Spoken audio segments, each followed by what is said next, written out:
Hello guys, welcome back to the Beastie Room. Now we are in pretty much the middle of our breeding at the moment. We have got lots and lots of females that are either absolutely ready to pair off now, or they're just coming into that. They're on their final sort of molts and they're almost there. So what we've been doing at the moment is we've been getting a lot of males coming in, and that is what this box here is. So it wasn't really going to be an unboxing video, but more of a recap on what we do with our males, because we've been getting lots and lots of questions when we put up our pairing videos about how we look after our males and what we do. So I figured what we could do is we could combine the two. So I will get on and start unwrapping this, and then we will literally go through what we do. So as we were saying, we got lots and lots of females that are ready to go. So we are always on the hunt for mature males. Now some are much easier to come by than others. Some of them are just really difficult. Oh, look at this. This is good. Box of hair flicking angriness. Now these have come from a chap that's actually got a channel on YouTube by the name of Reptile Rich. So if you like your reptiles, your big snakes, lizards and what have you, and the arachnids, he does arachnids as well, pop over, check him out, Reptile Rich. And he's actually got a really nice Suriname red-tailed boa, which hits a bit of a soft spot with me because I've got a bit of a passion for the true locality boas. I do like them an awful lot. Right, here we go. That was well packaged. Look at that. That'd be ideal for my packed lunch. I can keep it cool in the summertime, won't it? Right, that's really good. Right then. So what we've got here. Oh, this is going to be a potluck now, because we've got two males that have come in. Now one is a Nando chromatus, and the other one is a Nando tripepi. And our Nando chromatus female, we are just waiting on her molting out, and then she will be ready to go. Our Nando tripepi, you would have remembered, we done a video not so long ago on her, and she has molted out already. So she is ready, which we are really excited about, because we've not bred the tripepi before, so I thought it'd be rather interesting. One thing I will say that we found out with the tripepi, it's a spider that I've often looked at getting, and for whatever reason I've either missed them or just, you know, it's just not happened. But we did finally get one. We got one from Bethany, from Bethany Spiders, and the first thing we found out is I am pretty allergic to their hairs. So even when the spider isn't there, we'd moved the spider out, and about a week or so later I actually emptied the old enclosure because it was just sat in a corner waiting to be cleaned, and I emptied it, and my arms and everything were on fire, and I couldn't work out why I was itching so badly, and we basically nailed it down to the Nando tripepi. So yeah, as much as I really like the look of them, my God do I hate them. Horrible things. So I'm not quite sure how a pairing video is going to work with one of them. Probably in a hazmat suit. Right then. So what we're going to do, what we need to do actually, is we need to have a little look and find out who's in which box, because that will dictate a little bit about how we're going to go ahead and get. Right, that's the tripepi. One big massive ball of fun. And this should be the, yep, there he is. Right, okay, that's cool. Now what we was going to do was, I was going to put the tripepi in this 20 by 20 by 20, and I was going to put the chromatus in this Braplast box,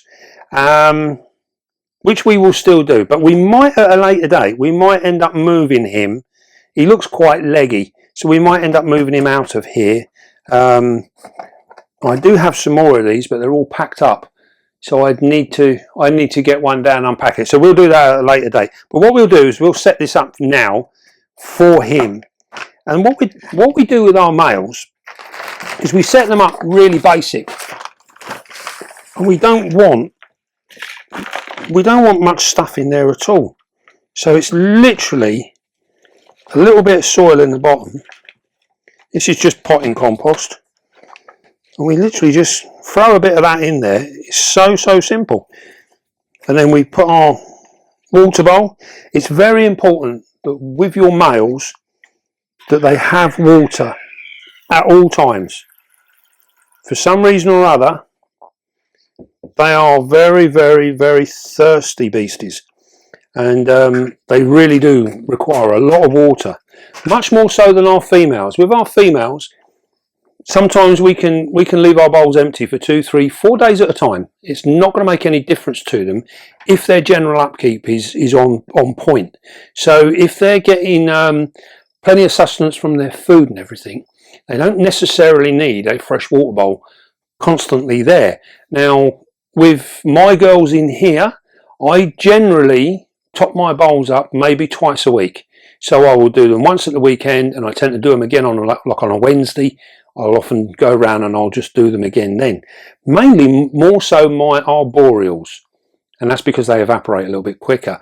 Most of my terrestrial spiders, they can be done once a week. It's not a problem.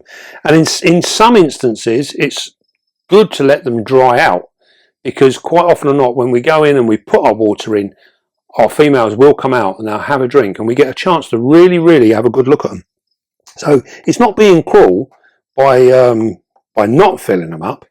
It's it can work to our advantage as well. So we have to treat every situation as its own thing. All right, what we're going to do, we are going to get this guy here. Now, as you regulars will know, the Nandochromatus is a really bad hair kicker. They really are terrible for it, and the males can be really skittish. So we've got our catch cup here. We're going to have that ready and sorted just in case. Now what we're going to do, we're going to ask him to come out of this box and walk into this one, and hopefully he's going to behave himself. There he is. With any luck, we can get a real good close look at him, so you can get to see some of the differences. As long as he's got his head tucked in there, he thinks he's safe. So he's not at all frightened at the moment. So we're going to put that around there like that. And just watch you don't go tearing across the table. Males, generally speaking, can be much more sensitive than the females. And they can be quite jumpy. And this is probably because they're at that stage in their life where life and death is just around the corner. Here we go. So we're going to just ask him to come out nice and steady. We're just trying to manoeuvre him. You see them big boxing gloves there now? This is what denotes him as a male. And he is quite a leggy boy. Now, as the Nandochromatus go, this one here is a very stocky individual. He really is a thick-set boy. Now we can, if you can see there, but down there, that's the pedipalp there at the end of my paintbrush. This is a leg here. This is a pedipalp. People get confused with pedipalps thinking they're legs. They're not legs. So you'll see that your females have pedipalps as well as your males. But for your males, when he has that final molt into a mature male, he grows emboli on the end of these pedipalps here. And that's what gives them that big, thick boxing glove look. Now, I don't know, you probably can't really see. Maybe if I turn it this way. Got to be a little bit careful because he might just run away. Whoa. Yeah. I could have seen it. Whoa. Can you see? Can we get a better angle? Just trying to make sure I can focus. Get lower down. Ah, there. Yes. Now, perfect. Now I understand that we can see that now on the screen, but you can see that the pedipalp here, and you should be able to see that glistening of the emboli. Look at that. You just moved it up out of our way. Oh, I was hoping to actually lift it so that we could see. It was perfect before. Oh well, not now. Right then, so what we're going to do, we will try a different approach. You tell me when you can see him. Yep. Right, so you can see that glistening of the emboli. Now they grow. You can't see it. No, it was No. you were a nightmare. All right. We will come back to this. With the emboli, they only produce emboli on the end of the pedipalps in their final molt. And for a male spider, that final molt is exactly that. It's a final molt. He will not molt again. Now, one of the things that we also get a lot of confusion about with our males is how long do they actually live. Now, we've got males that we've had here in certain species, things like sturmies and blondies, which are real big powerful spiders. They can live 2-3 years and still be producing viable sperm at them ages. So we quite often see on Facebook and that, people, they're always requesting a fresh male. They want it fresh. Now, there is good reason for that, because, you know, it's nice to have a healthy male. But many of these spiders will still be good 6, 7, 8, 9 months down the line. If they've been looked after well, they will still be viable. Things like this chromatus, he will still be strong in 6-8 months time, provided we look after him well. And as you can see, he's actually being really calm. He's a very heavy, thick set spider. He really is cool. Actually, one thing that we can see from him while we've got him is this leg here. If we come down, we can see a hook there. We should be able to see that hook just here. Can you see that? Just trying to... Why tilt him? Yeah, I think, like, if you can Yep. point it out so that guys That can there. hear. That hook there. Yep, you can see that clearly now in the image. That is what we call a tibial hook. And this is what he uses to hold the female's legs up when they're in that pairing position. So you'll see them when they come up together, and he will push her backwards so she's almost standing on her back legs, and her front legs, you'll see him constantly in the pairing videos, you'll see them constantly doing this. And what they're doing is he's trying to get hold of her legs, and then he pins them back.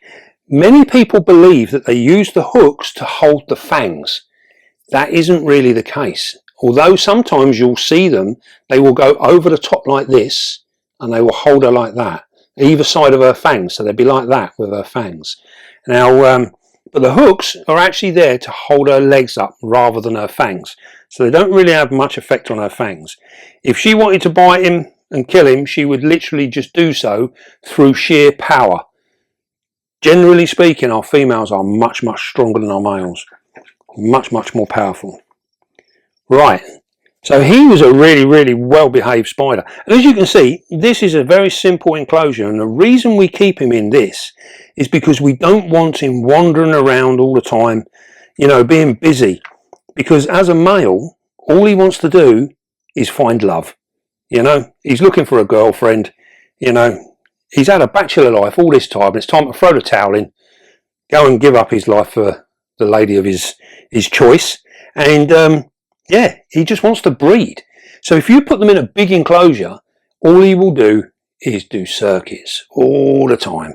And what you're initially doing is you are shortening his life, because some males will feed when they're mature, other males will point blank refuse, and they will fast. And then they will steadily lose condition, and you'll see it in their abdomen. They start to get smaller and smaller until eventually your spider will pass away. Now, we can help to prolong his life by keeping him in a small enclosure. Now we've got to get our heads around the fact that as a male, he doesn't need space. Space is detrimental. Space is dangerous to our male. You know, it's going to shorten his life. So although when you first look at this, you think, oh, blimey, he's in such a small little box, it's for his benefit. He will be happier and live an awful lot longer like this. We put him in a big one, he'll wear himself out. A month or two down the line, he'll be absolutely useless and dead. So we've got to take away our human emotions and do what's exactly right for our spider. Is it easy to keep the environment good for him, Dave, with being in a smaller box? No, it doesn't make any difference really. The one thing actually, in terms of putting them in a smaller box, is a good point really.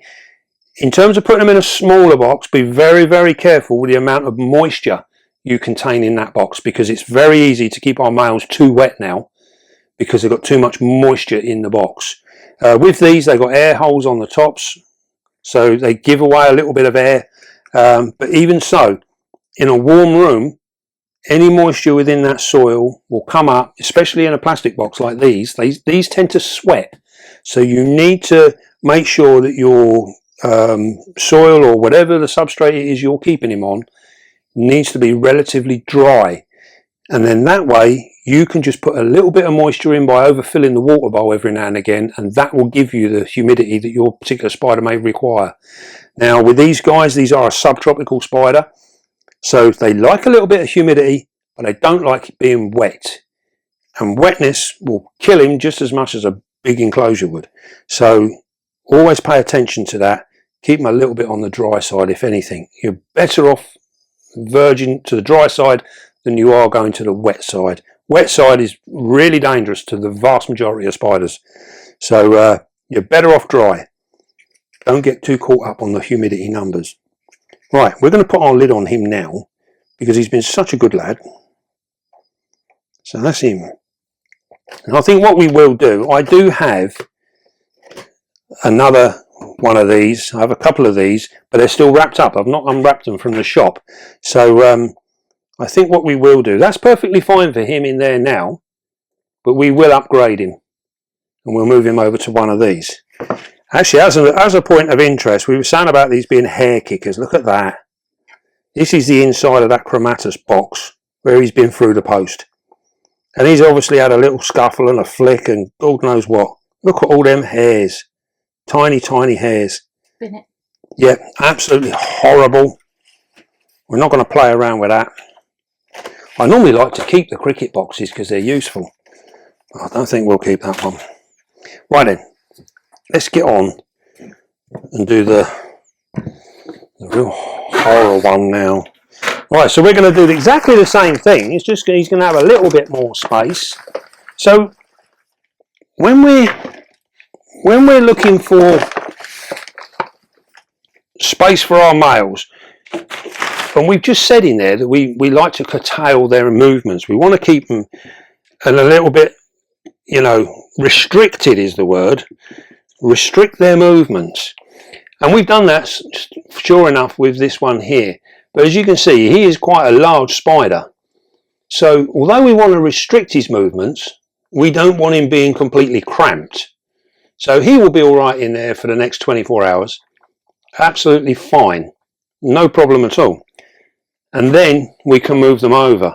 Now, one of the things that I do for the males, when we move them over to a larger enclosure, and to be totally honest, unless you've got a Sturmy or a Blondie or something along those lines, a big LP maybe, this 20 by 20 by 20 is more than adequate for pretty much any male spider.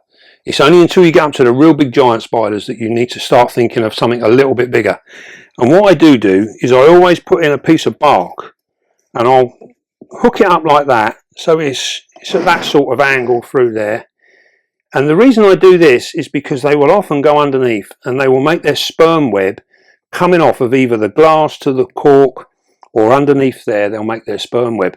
So it's very, very important that they have somewhere that they can hang it, because the sperm web is made like a curtain, and they put this curtain up and they deposit sperm on the curtain, and then they flip round and with their pedipalps They collect it all up. If you look back into some of our old videos, we have a video called It's a Male Thing, and that shows you different spiders all activating their sperm webs and collecting the sperm and everything else. It shows you in good detail. So if you're unsure, go and check out that video. It's a really, really cool video. It's got some real nice footage there that will help you understand some of the terminology and a little bit about what we're talking about. Now, as with most things with the spiders, most of it is fairly simple stuff. It's not complicated. It is really, really simple. You just sometimes the terminology can get a little bit awkward.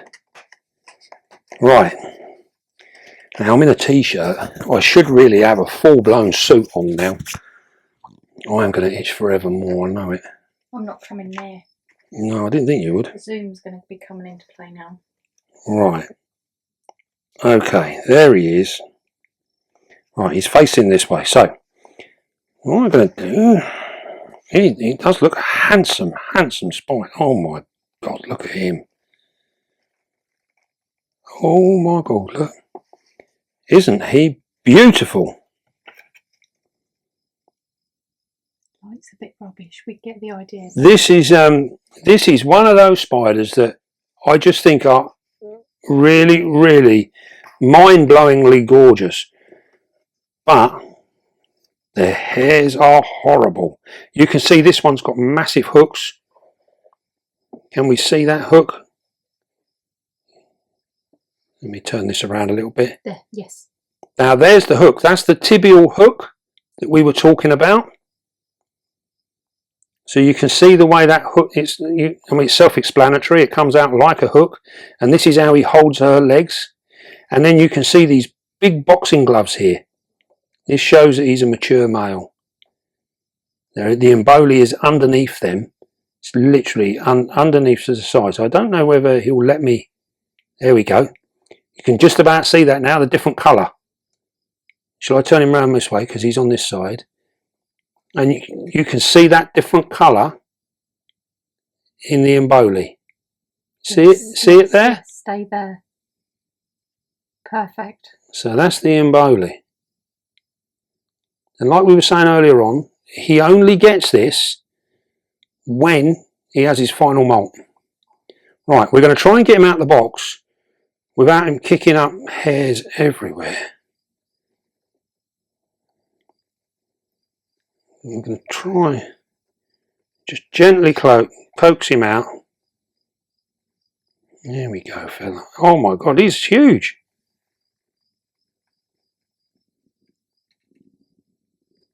There we go. I've got a feeling that was his belly rumbling. Sorry. Right, look in that box. You can see there, look at all the hairs. Bin it. Horrible stuff, horrible. So we're not going to muck around with that.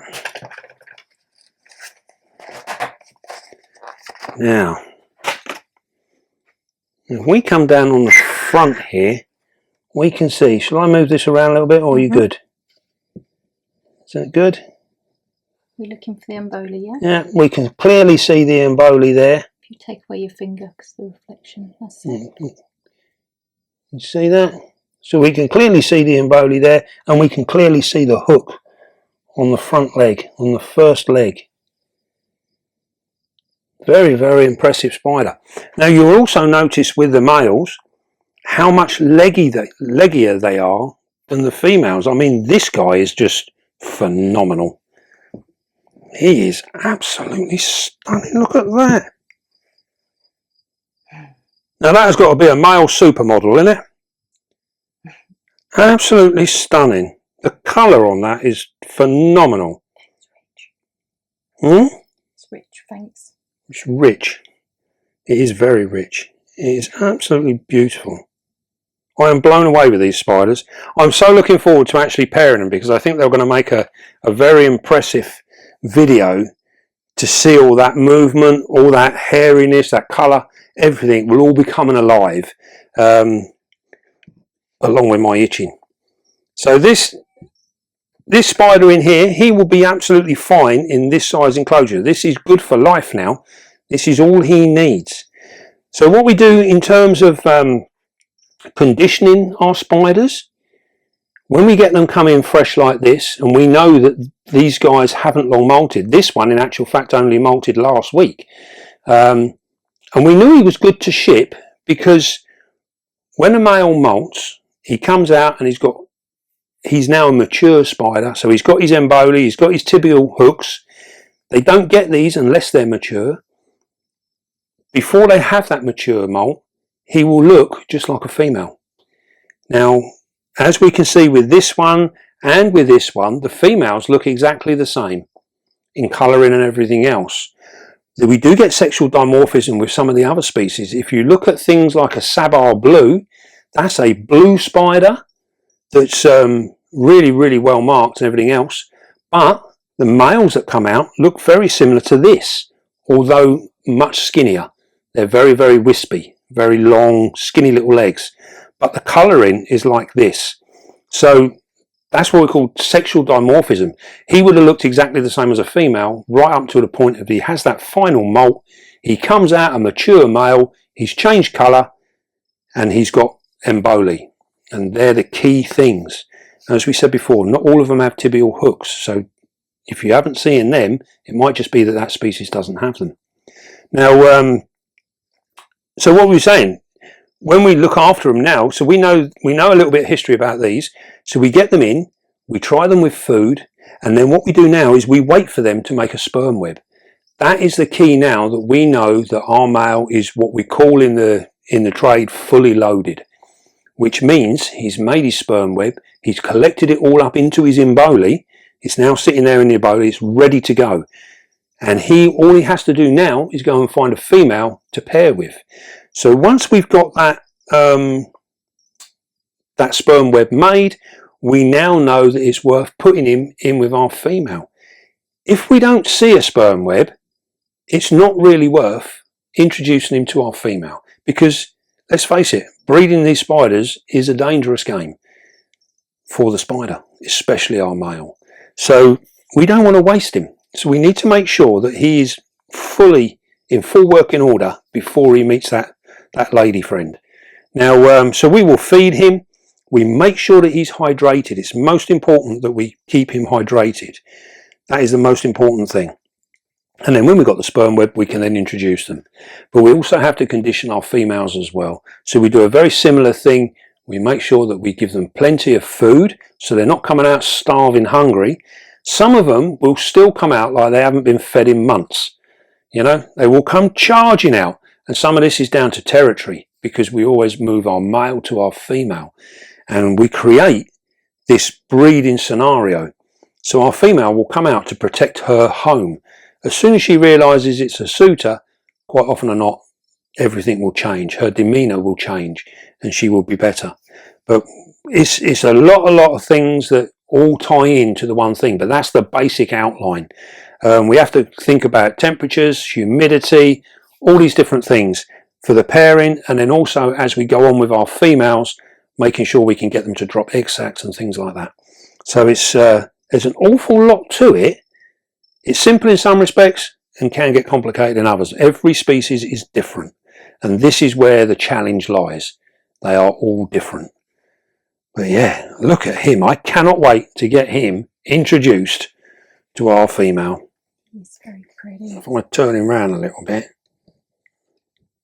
They've been so well behaved. We've not really had any hair kicking from them at all. Look how hairy he is. He's stunning. Beautiful, beautiful. Right. Well, I think that's just about sort of covered a recap on some of the things that we spoke about in our previous videos regarding the males. So do go back, look through the library, and you will find our video. It's a male thing. Yeah, I'm not very good at all this attachment lot, but I'll have a go. I'll probably end up wiping the whole video. We will try and do that. We will try and put a link down there for you, and you can check it out, and it will show everything in there that we've spoke about today, and but it will show it in greater detail. So it's definitely worth a look. Yes, very, very exciting times ahead. Right then, keep an eye on the channel, because we have got lots of pairing videos that we've already made, and they will be released a bit as and when, as we come through them. So we've got some really, really cool ones. There's some exciting ones coming up. That should be really nice, and hopefully, fingers crossed, we should have some good egg sac pulling videos as well. But that's something we're keeping to ourselves at the minute. There's a surprise. Surprises. Right then, don't forget, be calm, be gentle, and love your spider. And I'll see you soon, guys.